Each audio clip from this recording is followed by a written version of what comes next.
Muy buenas, aquí estamos con Jesper Ejsing, un súper ilustrador. Posiblemente lo conozcas por haber ilustrado un montón de cartas de Magic y tiene un pedazo de libro, un artbook buenísimo que se llama Elsewhere, brutal, te lo recomiendo. Vamos a hacerle unas cuantas preguntas, vamos a conocerlo un poquito más, además que es un tío muy majo. So Jesper. ¿Qué pasa, amigo? Yeah. A lot of the people who follows our channels are students. So what's your advice for the younger Jesper that you could be right now, arrive to the point that you are? I think I would go back in time and tell myself to relax a little bit more. Especially when it comes to everyday question of what is my style? Is my style good enough? Is my style what the client wants? All of these questions that when we are starting out, we ask ourselves constantly. And I know for a fact that the style is something that comes when you try not to find it. When you relax and when you rest a little bit more into drawing and painting what it is that you like and solve the client jobs. Don't try to define yourself too much. That is when the style finds you. I would love that somebody had told me that when I was 20 years old. From the THU and the most other events that I've been, I think you're the happiest artist that I've ever seen. So how do you manage the stress or frustration that comes sometimes with that career? Yeah, I get depressed and I get frustrated and annoyed at myself and my own abilities a lot of times, yes. But then I try to do something else, like go bird watching or photographing, or actually just painting something else. I had a period in my life where I think I succeeded in all the goals I set out, and I did not quite know what I should next try to conquer. And that freaked me out, gave me no joy in painting anymore. So what my wife said, why don't you just go out and paint something else, something that's not client job, something that's not trying to prove that you're the best. Started painting landscapes, plein air, just for myself. And I never even showed those paintings to anyone. I just put them back in the closet when they were done, because they were only for me, only for the joy of painting, rather than having to improve or prove something. And that gave me back the joy in painting, and I figured, doesn't matter, I don't need to impress anyone anymore. I just need to have fun and paint and have fun while painting. And I think maybe that's what you see when you're saying I'm the happiest one. I try to have fun at the process rather than the achievement.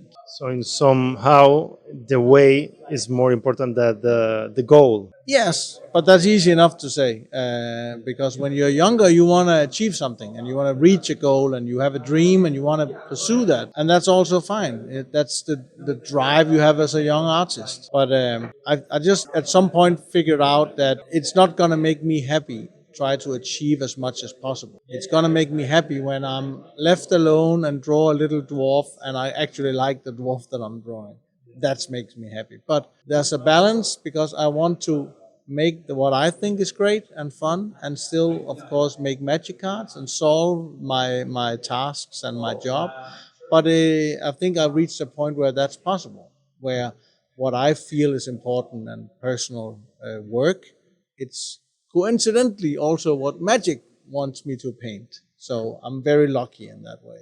So if we could give some advice for people who want to start to make magic cards, for example, what would you tell them? That the competition is hard. Magic has all the artists in the world to choose from. So just start from that point and build your skill so you are very, very good. But skill is not the only thing.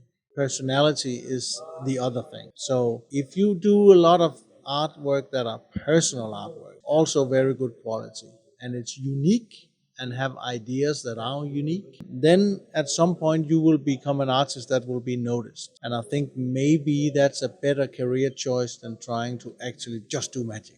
Finding your own way, your own personality, add that to your work, and your work will continue to grow.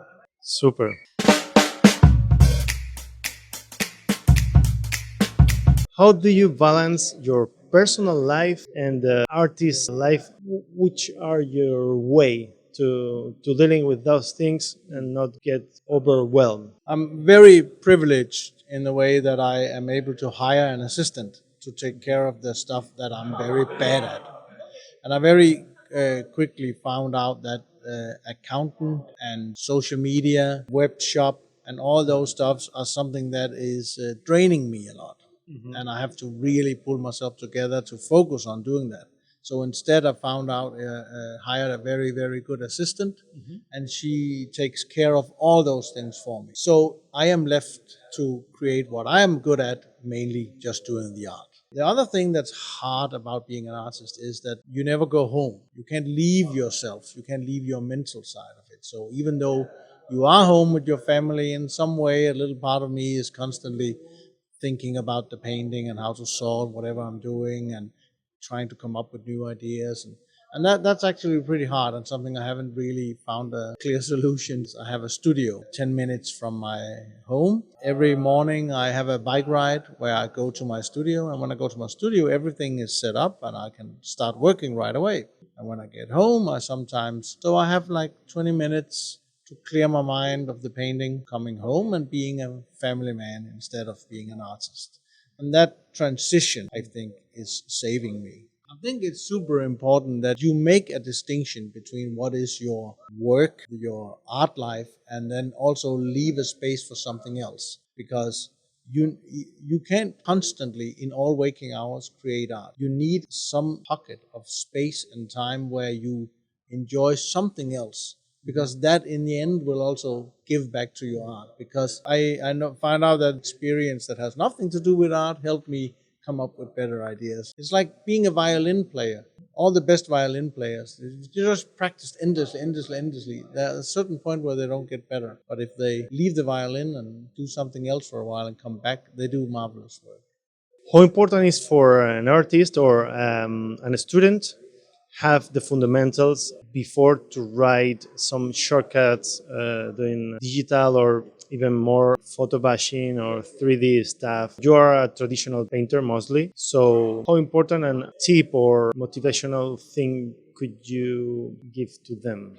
That's a really good question. I think you should cheat and take shortcuts as much as possible at all, because nothing matters in how you do it. It's matter what you do. So if you have a good idea and the story and the image is in your head and it's a good one, get to it as fast as possible. If the idea is good, no one cares how you made it. Of course, it's good to have all the fundamentals, but in the end, you can also just practice fundamental endlessly and not using it for anything.